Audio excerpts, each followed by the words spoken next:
ITV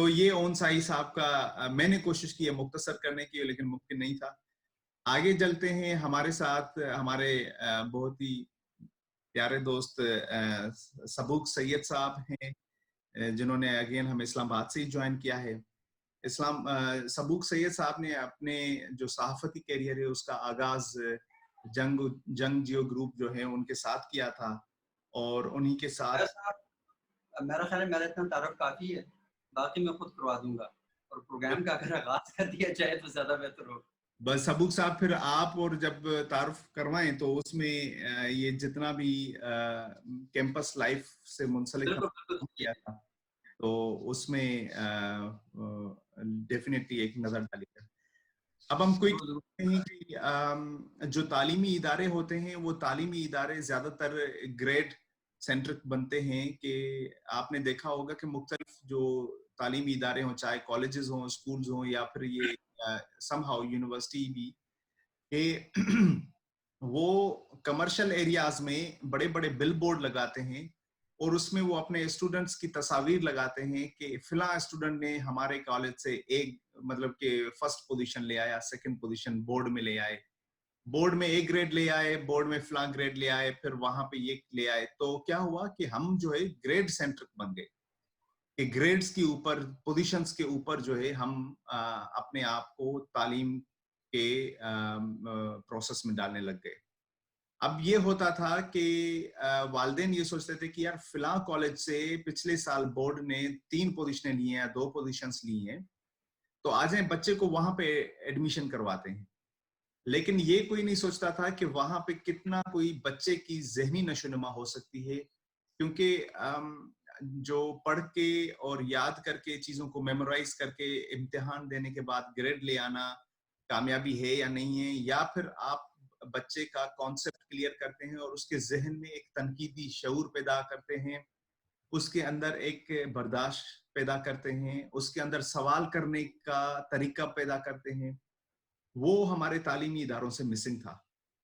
تو اس لیے ماضی میں ہم یہ پروجیکٹس اس طرح کے کرتے رہے تھے کرٹیکل تھنکنگ کے اوپر خیبر پختونخوا میں، اور انہوں نے بتایا کہ یہ کیوں ضروری ہے طلباء کے لیے، اور ٹیچرز ٹریننگ کیوں ضروری ہوتی ہے. تو میں بغیر مزید وقت لیے اون سائی صاحب سے گزارش کروں گا کہ اون سائی صاحب ہمیں بتائیں کہ جو تعلیمی ادارے ہوتے ہیں اس میں کیوں ضروری ہے کہ کرٹیکل تھنکنگ ہونی چاہیے بالخصوص نوجوانوں کے لیے. جی اون سائی صاحب. Thank you sir, so very kind of you, اور تھینک یو ایوری باڈی. آپ لوگوں کو بڑا ڈائیورس گروپ ہے اس وقت جن کے ساتھ بات کرنی ہے، اور مینلی تو یہ سیکھنے کا عمل ہے، اور یہی کرٹیکل تھنکنگ ہے کہ جب آپ دوست بیٹھیں تو کچھ اس میں انڈیپینڈنٹ کوئی چیز لے کے اٹھیں. اور آپ جس طرح عبداللہ صاحب جب آپ سے تعارف لے رہے تھے تو جو ڈائیورسٹی ہے، جس طرح کے بیک گراؤنڈ ہے، جس طرح کے اسٹوڈنٹس میں، تو سب سے اہم یہی چیز ہے کہ جو ڈائیورسٹی ہے اس کو چیریش کیا جائے. بیسیکلی کرٹیکل تھنکنگ جو ہے وہ سارے دوستوں کو پتا ہوگا، اس کو بہت زیادہ اپنے سر پہ سوار نہیں کرنا، جو سب سے اہم چیز ہے کہ یہ کوئی اس طرح کی چیز نہیں ہے کہ جو ڈنڈے سے سکھائی جائے یا جس کو آپ سن کے ہی ڈر جائیں. جس طرح اب کرٹیکل تھنکنگ میں شاید دوست یہ سمجھ رہے ہوں کہ کسی کے ساتھ جو ہے وہ پنگے بازی کر دینا، استاد کو ہر وقت روکتے رہنا، استاد کو ٹوکتے رہنا، شاید یہ کرٹیکل تھنکنگ ہے. یہ کرٹیکل ہو جانا جو ہے وہ کرٹیکل تھنکنگ ہے. یہ بیسیکلی جو عبداللہ صاحب کہہ رہے تھے، یہ سوال کرنا اور ویل انفارمڈ سوال کرنا جو ہے وہ کرٹیکل تھنکنگ. اور بیسیکلی کرٹیکل تھنکنگ کی بہت ساری آپ نے ڈیفینیشن جب آپ جائیں گے تو بہت ساری پڑھیں گے، بہت ساری دیکھیں گے، لیکن جو ایک مجھے سب سے زیادہ پسند ہے جو کہ صرف ایک فکرے سے بھی چھوٹی ہے، کہ making clear and reasoned judgments. تو یہ ہے وہ کرٹیکل تھنکنگ جو کہ بہت ضروری ہے. اور جس طرح عبداللہ صاحب نے بتایا کہ ہمارے جو یونیورسٹیز ہیں اس میں رات لرننگ جو ہے وہ سب سے جو اب اسکول سے شروع ہوتا ہے اور یونیورسٹی تک وہی آتا ہے. تو جس کی وجہ سے اب ہم جو ہے وہ ایک طرح کی نالج پروڈیوسنگ کنٹری نہیں ہے، نالج پروڈیوسنگ سوسائٹی نہیں ہے، کیونکہ جو کرٹیکل تھنکنگ ہے، جو کرٹیکل انکوائری ہے، وہ آپ کو نئے نالج کی طرف لے کے جاتی ہے. جو کرٹیکل انکوائری ہے وہ آپ کو فالوور سے جو ہے وہ انوینٹر جو ہے اس کی طرف لے کے جاتی ہے. میں مختلف یہاں پہ سٹڈیز بھی ہوئی ہیں، آپ ایک لمز میں مجھے نام بھول جائیں گے، میں جب جس کو بھی چاہیے ہوگا ریفرنس بعد میں دے دوں گا. ایک ٹیچر تھے باہر سے آئے، ویسٹ سے، 2010 سے 2012 تک وہ پڑھاتے رہے وہاں پہ. تو جب وہ گئے تو انہوں نے لکھا کہ جو سب سے زیادہ بڑا مسئلہ تھا وہ کریٹیکل انکوائری کا تھا کلاس روم میں اسٹوڈنٹس کی طرف سے. میں لمز کی آپ کو بات بتا رہا ہوں، کسی اور چھوٹے موٹے ادارے کی بات، کوئی ادارہ چھوٹا نہیں ہے، سوری یہ الفاظ ہے جن کا چناؤ جو ہے وہ کرتے ہوئے مجھے اور الفاظ نہیں ملیں گے، تو میں ججمنٹل اگر کہیں ہو رہا ہوں تو مجھے اس سے پہلے معافی دے دیجیے گا، اور اگر آپ کو لگے کہ یہ کہیں پہ غلط کر رہا ہے تو مجھے الفاظ، میری ووکیبلری کم ہوگی جس کی وجہ سے وہ ہوگا. تو لمز جو ہے جو کہ لیڈ ادارہ آپ کہہ لیں جو سب سے، تو وہاں پہ انہوں نے کہا جو سب سے بڑا مسئلہ تھا مجھے کلاس میں کہ کوئی سوال نہیں کرتا تھا، اس کو ایز اٹ از لے لیتے تھے اسٹوڈنٹس. تو انہوں نے ایک دن کہتے ہیں میں ٹیچرز کے ساتھ بیٹھا ہوا تھا تو میں ڈسکشن کر رہا تھا کہ کیا مسئلہ کیا ہے یہاں پہ کریٹیکل انکوائری جو ہے وہ کیوں نہیں اتنی زیادہ. تو سب نے کہا جی کیونکہ وہ جو سکولز ہیں اس میں نہیں ہوتا تو اس لیے پھر یہاں پہ بھی آنے پہ آ کے اسٹوڈنٹ نہیں کرتے، یعنی کہ اپنے اوپر سے ذمہ داری ہٹا دی. جو یونیورسٹی کا ٹیچر ہے اس نے، آپ نے ذمہ داری اسکول پہ ڈال دی، جو کہ بالکل ٹھیک ہے. اور یہ پوری دنیا میں یہ جو کریٹیکل انکوائری، اچھا کریٹیکل انکوائری یا کریٹیکل تھنکنگ جو ہے یہ بڑی ایک طرح کی پوری دنیا میں پڑھائی جاتی ہے. اب جیسے انٹیلیجنس ہے تو وہ گاڈ گفٹڈ بھی ہے بہت ساری چیزوں میں. آپ جو انٹیلیجنس ہے آپ کی، آپ بہت ساری چیزوں پہ بڑی جلدی آپ جو ہے وہ کنکلوژن پہ پہنچ جاتے ہیں. لیکن critical thinking on the other hand اس کا انٹیلیجنس کے ساتھ اتنا بہت زیادہ تعلق نہیں ہے. یہ پڑھائی جاتی ہے، مختلف جو آپ جب آپ جائیں گے ویب سائٹس دیکھیں گے تو شروع سے لے کے پرائمری اسکول سے لے کے یونیورسٹیز تک جو سب سے بڑا فوکس ہوتا ہے وہ کریٹیکل تھنکنگ پہ ہوتا ہے ویسٹ میں.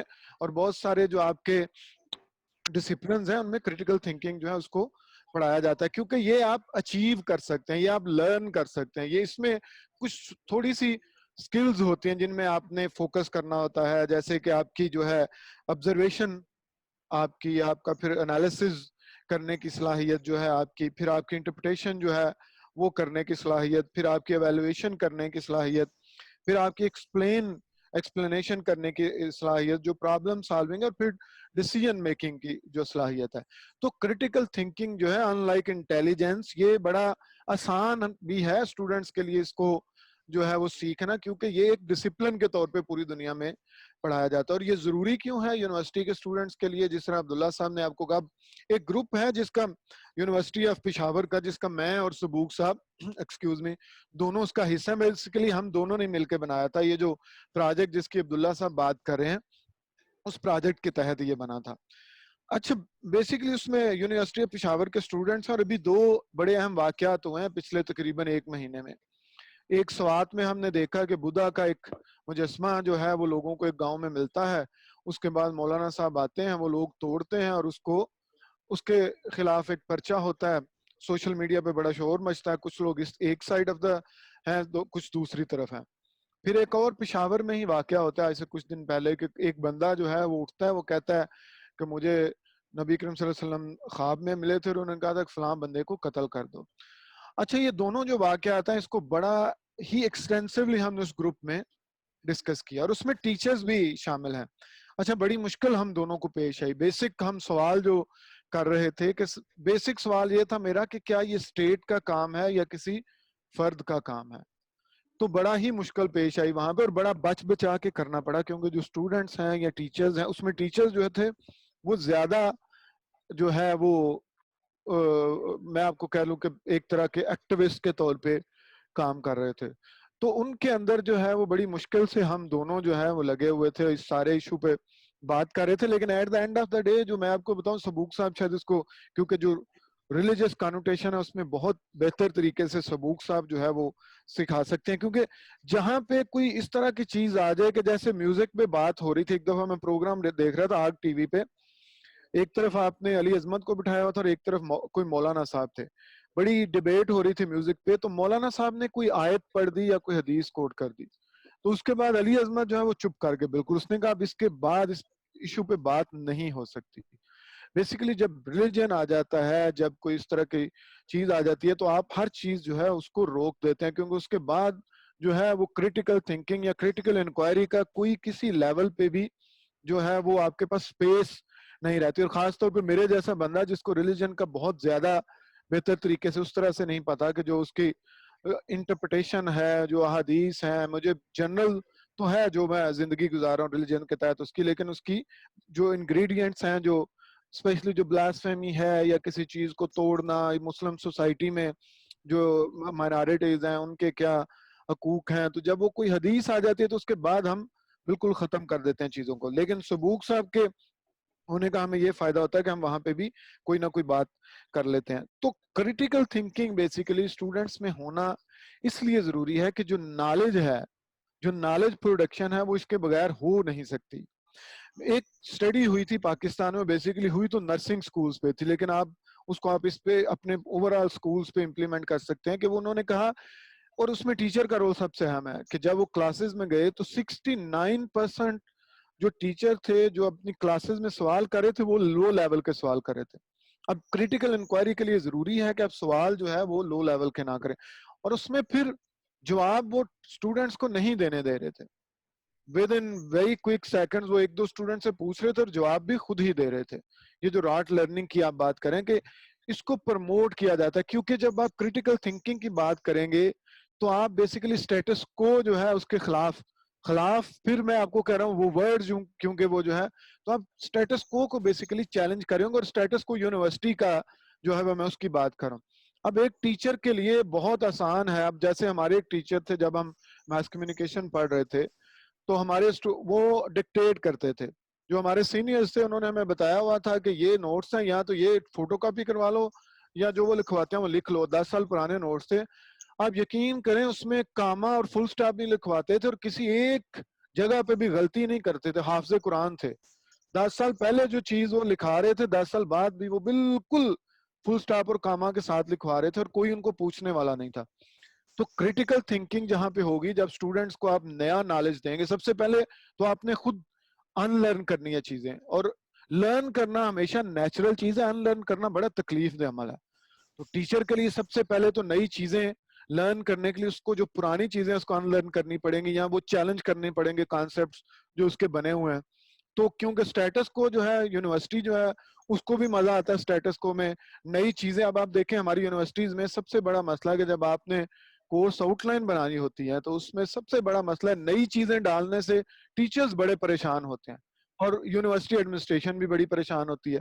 وہ اس کو انکریج نہیں کرتے. آپ کو 2-2 4-4 5-5 سال لگ جاتے ہیں چیزوں کو, صرف بیسک چیزوں کو انکلوڈ کروانے میں, جو کہ باقی ساری دنیا میں ڈن ٹو ڈسٹڈ ہو چکی ہیں وہ جو ہے, لیکن یہاں پہ اس کو شروع کروانے میں ہی مسئلہ ہوتا ہے. تو مسئلہ یہ ہے کہ جب آپ نئی چیز لائیں گے, نئے سوال اٹھیں گے, ٹیچر کو نئے طریقے سے نالج اپنا, اب جو ٹیچنگ ہے وہ کوئی اس طرح کی چیز تو نہیں کہ ایک دفعہ آپ نے یاد کر لیا, رٹا مار لیا, پڑھ لیا اور وہی 10 سال آپ پڑھاتے رہیں گے اسٹوڈنٹس کو.